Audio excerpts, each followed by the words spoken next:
인간이 지구에서 갑자기 사라진다면 지금 이 순간, 지구에 살고 있는 모든 인간이 갑자기 사라진다면 어떻게 될까요? 전쟁도 없고 재난도 없습니다. 그냥 어느 순간 80억 명이 넘는 인간만 흔적도 없이 사라집니다. 사람이 사라진 도시에는 자동차가 멈춰서고 비행기는 더 이상 목적지에 도착하지 못합니다. 그리고 우리가 만든 거대한 문명은 주인 없는 상태로 남겨집니다. 그렇다면 지구는 어떻게 될까요?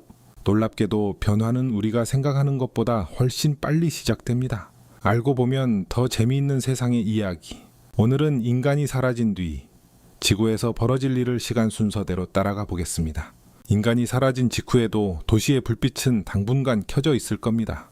발전소와 전력망에는 자동화 시스템이 있기 때문입니다. 하지만 모든 시설이 완전히 자동으로 운영되는 것은 아닙니다. 문제가 발생했을 때 이를 점검하고 수리할 사람이 없습니다.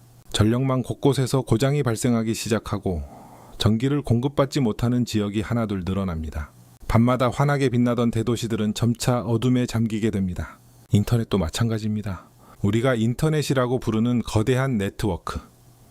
역시 수많은 데이터 센터와 통신 장비, 그리고 전력 공급에 의존하고 있습니다. 관리할 사람이 없다면 영원히 작동할 수는 없습니다. 인간이 사라진 세상에서 인터넷은 조금씩 끊어지기 시작합니다. 며칠 후 도시에서는 전혀 다른 문제가 시작됩니다. 물을 공급하는 펌프가 멈추고 하수 처리 시설 역시 정상적으로 작동하기 어려워집니다. 그리고 지하 공간에도 변화가 생깁니다. 지하철과 지하시설은 원래도 지하수가 계속 유입되는 곳이 많습니다. 우리가 평소 이를 보지 못하는 이유는 펌프가 계속 물을 밖으로 빼내고 있기 때문입니다. 전기가 끊기고 펌프가 멈추면 어떻게 될까요? 물이 차오르기 시작합니다.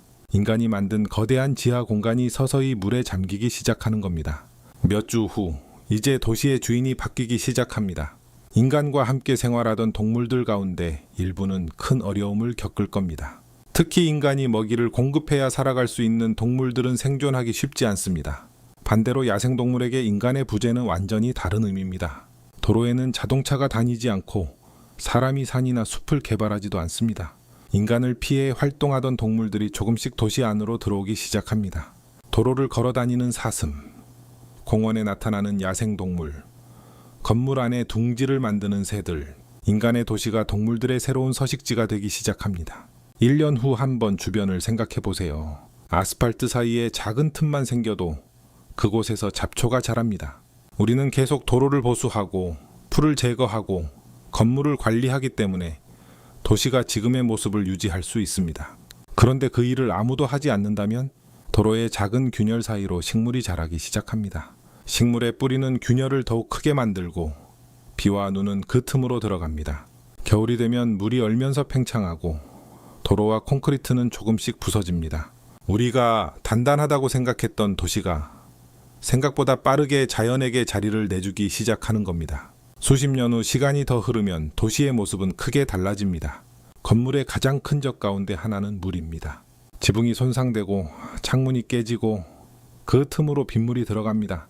절은 녹슬고 나무는 썩으며 콘크리트에도 균열이 생깁니다. 그리고 그 틈에서 다시 식물이 자랍니다.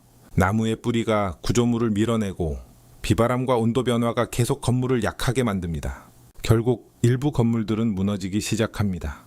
우리가 영원할 것처럼 만들어 놓은 도시가 불과 몇십 년 만에 전혀 다른 모습으로 변해가는 겁니다. 100년 후 이제 우리가 알고 있던 도시의 모습은 상당 부분 사라져 있을 가능성이 높습니다. 도로는 식물로 뒤덮이고 일부 지역은 숲으로 변합니다. 관리되지 않은 다리와 철구조물은 부식되고 건축물 역시 하나씩 무너져 갑니다.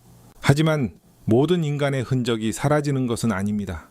거대한 석조 건축물이나 지하 깊숙한 곳에 만들어진 구조물처럼 일부 흔적은 훨씬 오랫동안 남을 수 있습니다. 플라스틱이나 유리, 세라믹 같은 물질도 자연 속에 오랜 흔적을 남길 수 있습니다. 수천 년 후, 수천 년이 지나면 상황은 더욱 흥미로워집니다. 우리가 자랑했던 초고층 건물 대부분은 원래 모습을 유지하기 어려울 겁니다. 철은 부식되고 콘크리트는 풍화되고 식물과 물이 계속 구조물을 파괴하기 때문입니다. 하지만 인류가 만든 모든 흔적이 사라지는 것은 아닙니다. 땅속에는 도시의 기초와 터널, 광산과 각종 구조물의 흔적이 남을 수 있습니다. 그리고 인간이 만들어낸 수많은 물질 역시 지질학적인 흔적으로 남을 가능성이 있습니다. 먼 미래에 누군가가 지구를 조사한다면 이 행성에는 한때 거대한 문명을 만든 생명체가 존재했다 라는 사실을 알아낼 수도 있는 겁니다. 그렇다면 자연은 인간을 기억할까?